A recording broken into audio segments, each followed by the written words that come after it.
ಮನುಷ್ಯನ ನಿಜ ಜೀವನದ ಹಾಗೆ ಪ್ರತಿಯೊಬ್ಬರ ಕಷ್ಟದಲ್ಲಿ ಇರುವವರ ಸಹಾಯ ಮಾಡುವ ಮನೋಭಾವವುಳ್ಳವನೇ ಹಾಗೂ ಜಾತಿ ಭೇದ ಎಲ್ಲವನ್ನೂ ಮರೆತು ನಮ್ಮ ಹಾಗೆ ಪ್ರತಿಯೊಬ್ಬರ ಜೀವನ, ಕುಟುಂಬ, ದೇವರ ಆಶೀರ್ವಾದ ಸದಾ ಸಿಗಲೆಂದು ಆಶಿಸುವ ಗೌರವಾನ್ವಿತ ಸಮಾಜ ಸೇವಕರು, ಮಾಜಿ ತಾಲೂಕು ಪಂಚಾಯಿತಿ ಸದಸ್ಯರು ಕೆ ಮಂಜುನಾಥ್ ರೆಡ್ಡಿರವರು ಹಾಗೂ ನಿವೃತ್ತ LIC ಮುನಿ ವೆಂಕಟಪ್ಪ ಮತ್ತು ಸ್ನೇಹಿತ ಬಳಗದವರ ಸಹಭಾಗಿತ್ವದಲ್ಲಿ ಯುವ ಮುಖಂಡ, ಮಾಜಿ ಗ್ರಾಮ ಪಂಚಾಯಿತಿ ಸದಸ್ಯರು ಕೊಪ್ಪವಾರಿ ಪಲ್ಲಿ ರಾಜುರವರ ಹುಟ್ಟುಹಬ್ಬದ ಸಂಭ್ರಮ, ಹಬ್ಬದ ವಾತಾವರಣದಂತೆ ಈ ದಿನ ಶುಭ ಸಮಯದಲ್ಲಿ ಸ್ನೇಹಿತ ಬಳಗದವರು, ಶಿಕ್ಷಕರು ಚಲಪತಿ, ಸಕ್ರಿಯ ಗ್ರಾಮ ಪಂಚಾಯಿತಿ ಸದಸ್ಯ ಅನಂತರವರು, ನಿವೃತ್ತ ಶಿಕ್ಷಕರು ಉಪನಿಲ್ಲು ನಾರಾಯಣಸ್ವಾಮಿ, ಯುವ ಮುಖಂಡ ಕಲ್ಲೂರು ವೆಂಕಟೇಶ್, ಮನೋಹರ್, ರೆಡ್ಡಪ್ಪ ಮುಖಂಡ, ಸೀನಪ್ಪ, ಆನಂದ್, ವೆಂಕಟರಾಮರೆಡ್ಡಿ,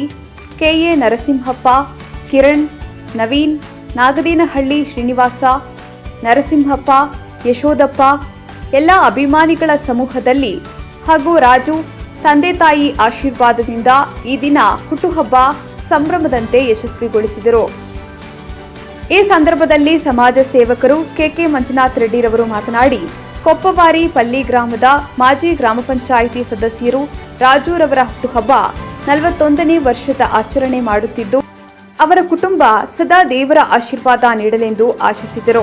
ಈ ಸಂದರ್ಭದಲ್ಲಿ ಶಿಕ್ಷಕ ಚಲಪತಿರವರು ಮಾತನಾಡಿ, ನಮ್ಮೆಲ್ಲರ ಸ್ನೇಹಿತರಾದ ರಾಜು, ಮಾಜಿ ಗ್ರಾಮ ಪಂಚಾಯಿತಿ ಸದಸ್ಯರ ಹುಟ್ಟುಹಬ್ಬ ಮರೆಯಲಾರದ ದಿನ. ಅವರ ಕುಟುಂಬಕ್ಕೆ ಸದಾ ಆಶೀರ್ವಾದ ಸಿಗಲಿ, ಎಲ್ಲರ ಅಭಿಮಾನದಿಂದ ಅವರ ಸಮಾಜ ಸೇವೆಗೆ ಸಹಕಾರ ನೀಡಲೆಂದು ಹುಟ್ಟುಹಬ್ಬದ ಶುಭಾಶಯಗಳನ್ನು ತಿಳಿಸಿದರು. ಈ ಸಂದರ್ಭದಲ್ಲಿ ಮಾಜಿ ಗ್ರಾಮ ಪಂಚಾಯತ್ ರಾಜು ಅವರ ಹುಟ್ಟುಹಬ್ಬದ ಅವರ ಕುಟುಂಬಕ್ಕೆ ಸದಾ ದೇವರ ಆಶೀರ್ವಾದ ಸಿಗಲೆಂದು ಆಶಿಸಿದರು. ಈ ಸಂದರ್ಭದಲ್ಲಿ ಶಿಕ್ಷಕರಾದ ಚಲಪತಿರವರು ಮಾತನಾಡಿ, ನಮ್ಮೆಲ್ಲರ ಸ್ನೇಹಿತರಾದ ರಾಜು, ಮಾಜಿ ಗ್ರಾಮ ಪಂಚಾಯಿತಿ ಸದಸ್ಯರ ಹುಟ್ಟುಹಬ್ಬ ಮರೆಯಲಾರದ ದಿನ. ಅವರ ಕುಟುಂಬಕ್ಕೆ ಸದಾ ಆಶೀರ್ವಾದ ಸಿಗಲಿ, ಎಲ್ಲರ ಅಭಿಮಾನದಿಂದ ಅವರ ಸಮಾಜ ಸೇವೆಗೆ ಸಹಕಾರ ನೀಡಲೆಂದು ಹುಟ್ಟುಹಬ್ಬದ ಶುಭಾಶಯಗಳನ್ನು ತಿಳಿಸಿದರು. ಈ ಸಂದರ್ಭದಲ್ಲಿ ಮಾಜಿ ಗ್ರಾಮ ಪಂಚಾಯತ್ ಸದಸ್ಯರಾದ ರಾಜು ಅವರ ಹುಟ್ಟುಹಬ್ಬದ ಆಚರಣೆಗೆ ಬಂದ ಎಲ್ಲಾ ಗೌರವಾನ್ವಿತ ಸ್ನೇಹಿತರಿಗೆ ನಿವೃತ್ತ LIC ಮುನಿ ವೆಂಕಟಪ್ಪರವರು ಹೃದಯಪೂರ್ವಕವಾಗಿ ಅಭಿನಂದನೆಗಳನ್ನು ವ್ಯಕ್ತಪಡಿಸಿದರು. ರಾಜ ಅವರ ಕುಟುಂಬ ಮತ್ತು ಒಂದು ಸ್ನೇಹಿತರ ಬಳಗದಿಂದ ಯಾವ ರೀತಿ ಒಂದು ಹುಟ್ಟುಹಬ್ಬದ ಯಶಸ್ಸು ಮಾಡಿ ಅವರಿಗೆ ಒಂದು ದೇವರು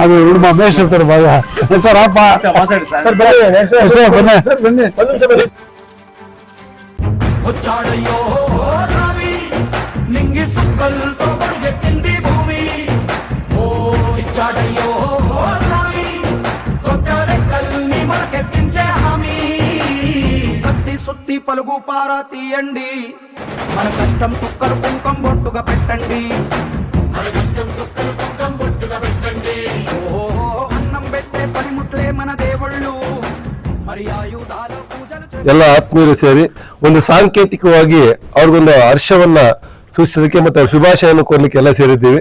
ಇದೊಂದು ಮಾನವ ಸಂಬಂಧಗಳನ್ನು ಬೆಸೆಯುವಂತ ಕಾರ್ಯಕ್ರಮ ಆಗಲಿ ಅನ್ನೋ ಕಾರಣಕ್ಕೆ ತಾಲೂಕಿನ ಎಲ್ಲ ಆ ಸ್ನೇಹಿತ ಸಮಾನ ಮನಸ್ಥಿತಿ ಎಲ್ಲರೂ ಕೂಡ ಸೇರಿಕೊಂಡು ಮಂಜಣ್ಣವರು ಪ್ರೀತಿಗೆ ಹೋಗೊಟ್ಟು ಬಂದಿದ್ದಾರೆ. ಅವರು ಮತ್ತೆ ರಾಜಣ್ಣನಿಗೆ ಒಂದಷ್ಟು ವಿಶ್ವಾಸದಿಂದ ಅಭಿಮಾನವನ್ನ ಸೂಚಿಸ್ತಾ ಎಲ್ಲರೂ ಕೂಡ ಸೇರಿದ್ದೀವಿ. ಅವ್ರಿಗೆ ದೇವರು ಆಯುಷ್, ಆರೋಗ್ಯ, ಸೌಭಾಗ್ಯ ಎಲ್ಲ ಕೊಡ್ಲಿ, ಇಂಥ ಹುಟ್ಟುಹಬ್ಬಗಳು ಇನ್ನೂ ಸುದೀರ್ಘವಾಗಿ ನಡೆಸಲಿ, ಇನ್ನೊಂದಷ್ಟು ಸ್ನೇಹಿತರ ವರ್ಗ ಇಲ್ಲಿ ಹುಟ್ಟು ಹಾಕ್ಲಿ, ಎಲ್ಲರೂ ಕೂಡ ಒಂದು ಒಳ್ಳೆ ಸಮಾಜ ಸೇವೆಯಲ್ಲಿ ತೊಡಗಿಸ್ಕೊಂಡು ಬಡಬಗ್ಗರಿಗೆ ಒಂದಷ್ಟು ಒಳ್ಳೆ ಪ್ರೀತಿ ವಿಶ್ವಾಸದಿಂದ ಸೇವೆಯನ್ನು ಮಾಡ್ಕೊಂಡು ಬಂದಿರ್ತಾರೆ. ಆ ಸೇವಾ ಮನೋಭಾವ ಇನ್ನು ಮುಂದುವರಿಲಿ ಅಂತ ಹೇಳ್ತಾ ನಮ್ಮೆಲ್ಲ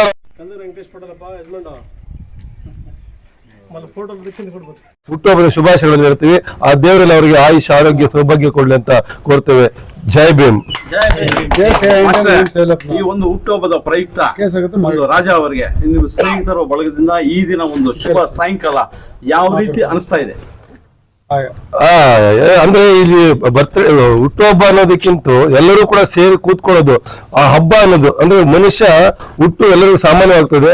ಆ ಸಾರ್ಥಕ ಮನೋಭಾವ ಜೀವನ ನಡಿಬೇಕಲ್ಲ, ಅದಕ್ಕೆ ಮನುಷ್ಯನ ಜೊತೆ ಸೇರ್ಬೇಕು ಅನ್ನೋಂಥದ್ದು.